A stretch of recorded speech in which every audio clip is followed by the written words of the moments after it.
মুহূর্তে চন্দননগরের ছবিটা কি, গোটা পরিবার তারা ঠিক কি বলছেন, প্রতিবেশী তারা ঠিক কি বলছেন, এই মুহূর্তে পুরো ছবিটা তোমার মধ্য দিয়ে দেখার চেষ্টা করবো। সুজিত, দেখো সন্তু, চন্দননগরে তাদের যে বাড়ি রয়েছে, যে পরিবার রয়েছে, সেখানে এলাকার একটা শোকের ছায়া নেমে এসেছে। আমি তোমাকে একটা ছবি দেখাই। দেখো, এই হচ্ছে বাড়ির গেট। গতকাল কিন্তু এই গেট দিয়ে, এই যে সোজা যে রাস্তা দেখতে পাচ্ছ, এই রাস্তা দিয়ে কিন্তু যে যুবতী সেই বেরিয়েছিল। আমি একটু কথা বলার চেষ্টা করবো বাড়ির যিনি পরিচালিকা রয়েছেন। দিদি, আপনি তো এত বছর ধরে কাজ করছেন, কালকে কি শুনলেন, কি দেখলেন? কালকে আমি যখন কাজে এসেছি তখন বোন হচ্ছে খাটের মধ্যে বসেছিল, বসে ফোন করছিল। জাস্ট ওইটুকু দেখে আমি কাজ করে বেরিয়ে গেছি।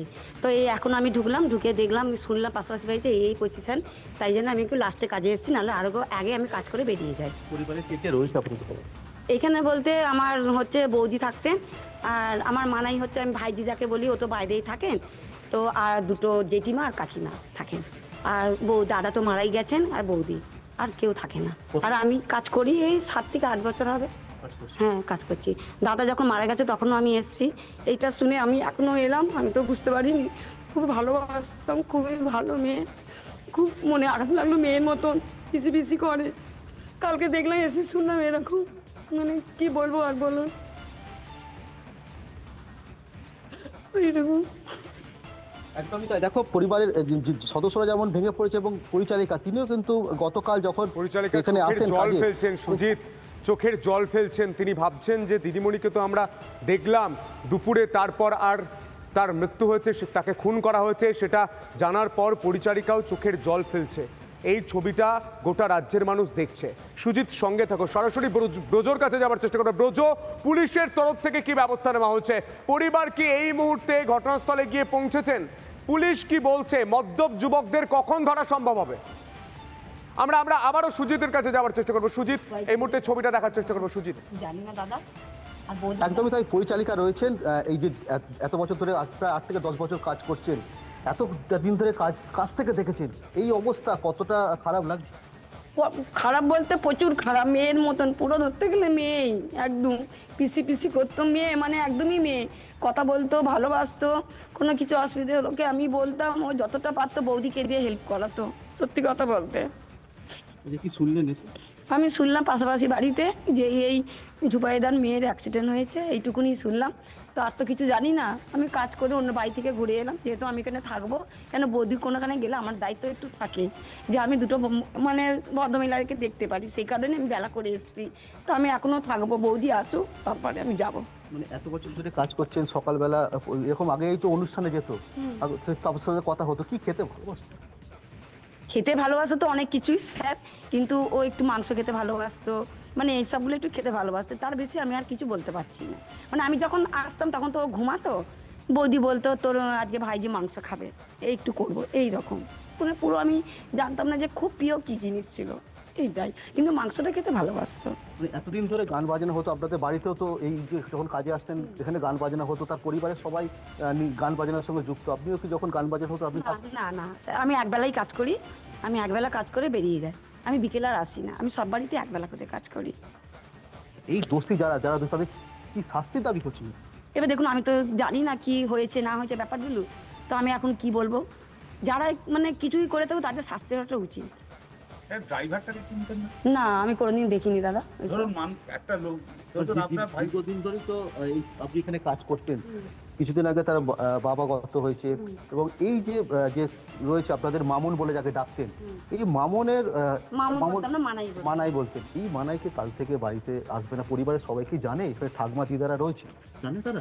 না, সেটা তো আমি বলতো জানে, যাবে প্রোগ্রামে কি হয়েছে আদৌ হয়তো জানে না ওরা, এইটাই আমি জানি। কিন্তু আমিও জানতাম না, আমাকে শুনলাম এখানে এসে যে এরকম ঝুপাইদার মেয়ের অ্যাক্সিডেন্ট হয়েছে, এইটুকুনি, বা আমি কিচ্ছু জানি না, তাই এসে এই তো শুনছি।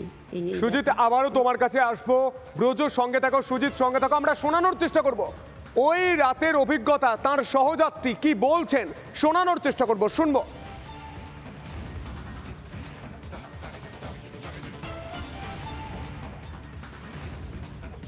ছিল মোটামুটি, তারা ড্রাইভারকে নিয়ে 5 জন, যেটুকুনি আর কি জানে। ইনি কি আপনাদের হেড ছিলেন? হ্যাঁ, ইনি আমাদের হেড ছিল। কি নাম ছিল না? সুতন্দ্রা চ্যাটার্জি। হ্যাঁ, এটা তো অবশ্যই একটা আতঙ্কের বিষয়। মানে এরকমভাবে মানে জেনে মানে জানি না এরকম কীরকম কী করা হয়েছে, কিন্তু গাড়িতে যারা ছিল তাদের কথা অনুযায়ী এটা তো আর কি জেনে বুঝেই করা হয়েছে আর কি। পেট্রোল পাম্প দিয়ে তেলটা ভরলাম, পেট্রোল পাম্পে তেল ভরে আমরা মেন হাইওয়েতে ধরলাম, ধরার পর আপনার নিজের সাইড ধরে যাচ্ছিলাম, যাওয়ার পর হঠাৎ দেখলাম কি আর সামনে একটা গাড়ি এসে হোয়াইট গাড়ি বেরিয়ে তারপর ডিপার দিতে দিতে বেরোচ্ছে। এবার আমরা ভাবলাম কি বাঁ দিকে যাচ্ছে, ডান দিকে কারো ডিপার, এই আমরা সাইডে এসেছি নিজের, ও কী করলো আস্তে করে হাত এরাম করলো, আমরা ভাবলাম কি আমাদের এগোতে বলছি, আমরা এগিয়েছি, যেই একটু এগিয়েছি এগোনে যাওয়ার পরে সঙ্গে সঙ্গে কী করলো পিছন দিয়ে আমাদের করে দিল, মারার পরেই সঙ্গে সঙ্গে আমাদের গাড়ি ডিভাইডার টাচার ঠিক ওই পানাগড় যে একটা সার্ভিস রোড না কি আছে এইখানটা, আমরা ভাবলাম ওইটা সোজা ধরলে আমরা দার্জিলিং মোড়ে চলে যাবো ডাইরেক্ট। ওইদিকে তো আপনারা স্পিডে ঢুকেছিলেন? হ্যাঁ, এবার আমরা কি ওইটাতে ধরে এবার দার্জিলিং মোড়ে চলে যাবো। এবার ওরা কী করলো আমাদের ওভারটেক করে গিয়ে আমাদের সামনে চলে গেছে, যাওয়ার পরেই যেই আমরা আস্তে করে যাচ্ছি, যাওয়ার পর এরকম করে মারলো পিছন দিয়ে, আমাদের গাড়ি পালিয়ে গেল। বাজে ইঙ্গিত করছিল? হ্যাঁ, হাত দেখাচ্ছিল সবাইকে, ম্যাডামকে ফুলফাল মানে কমেন্ট করছিল, পুরো মধ্যম অবস্থা। লাস্টে আমি গাড়ি দিয়ে যখন ভিতর দিয়ে বেরিয়েছি, বেরোনোর পর দেখছি ওদের গাড়িতে হয়ে গেছে, গাড়ি স্টার্ট দিয়েছে, তখন আমি ওদেরকে ভিতর দিয়ে টলার ধরেছি, ধরে চাবিটা কেড়েছি, তখন আমাকে 2 ঠাসা মেরেছি। সহযাত্রীদের আমরা ভয়ঙ্কর অভিজ্ঞতার কথা শুনলাম। সরাসরি ব্রজোর কাছে যাওয়ার চেষ্টা করব। ব্রজো, এই মুহূর্তে থানাতে কি পরিবার এসে পৌঁছেছে এবং পুলিশ আধিকারিক তারা ঠিক কি বলছেন, কবে কখন ধরা পড়বে এই মদ্যপ যুবকরা?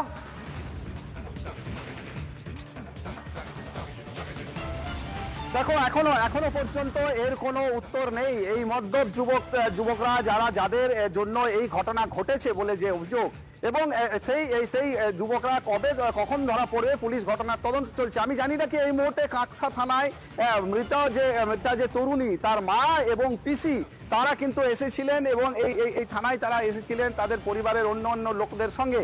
এখান থেকে তারা এই মুহূর্তে বেরিয়ে গেছেন, এবং আমরা দেখলাম যে কার্যত তারা ভেঙে পড়ছেন, শোকে মগ্ন রয়েছে পরিবারের লোকেরা। কিন্তু জানিয়ে রাখি যে এই যে ঘটনা, এই দুর্ঘটনার পরে বা এই ধরনের ঘটনার পর নিরাপত্তার কিন্তু একটা প্রশ্ন ওঠেই, এবং বিশেষ করে পুলিশি টহলদারি জাতীয় সড়ক জুড়ে আমরা দেখেছি, 19 নম্বর জাতীয় সড়ক জুড়ে বিভিন্ন জায়গায় পুলিশের টহলদারি চোখে পড়বে।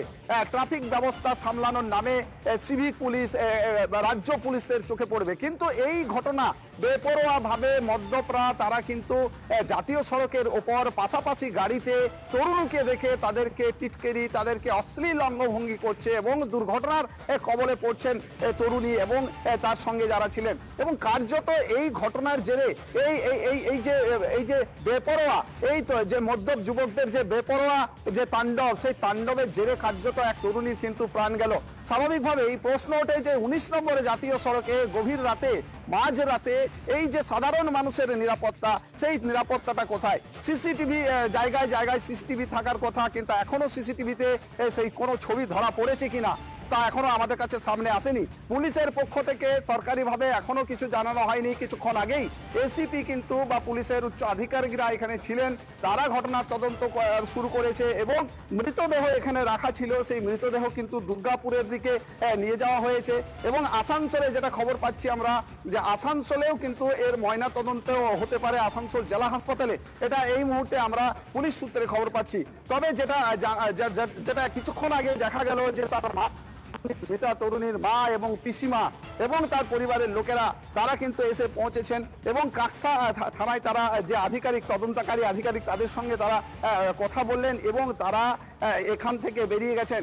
এবার জানা দরকার আছে যে কোথায় ময়না তদন্ত হবে, দুর্গাপুর হাসপাতালে না আসানসোল। যেটা জানা যাচ্ছে এই মুহূর্তে যে আসানসোল জেলা হাসপাতালেও কিন্তু ময়না তদন্ত হতে পারে। কিন্তু এই ঘটনা ঘটে গেল, কিন্তু নিরাপত্তা কোথায়? সাধারণ মানুষ প্রশ্ন করছে, সাধারণ যারা যাতায়াতকারী, রাস্তায় যাদের মধ্যে এই ঘটনা ছড়িয়ে পড়েছে, তারাও কিন্তু আতঙ্কে আছে। এবং জানিয়ে রাখি যে ওই যে গাড়ির চালক যেভাবে কথা বলছিলেন, তাদেরকে যে কতটা তারা আতঙ্কগ্রস্ত হয়ে পড়েছিলেন, যে একদল মদ্যপ যুবক তাদের গাড়ি পিছু ধাওয়া করে, এবং তাদের পাশাপাশি গাড়িতে রানিং অবস্থায় তাদেরকে অশ্লীল অঙ্গভঙ্গি। একদমই ব্রজোর সঙ্গে থাকো, আমরা শোনানোর চেষ্টা করব স্থানীয় কাউন্সিলর তিনি ঠিক কি বলছেন, শুনবো।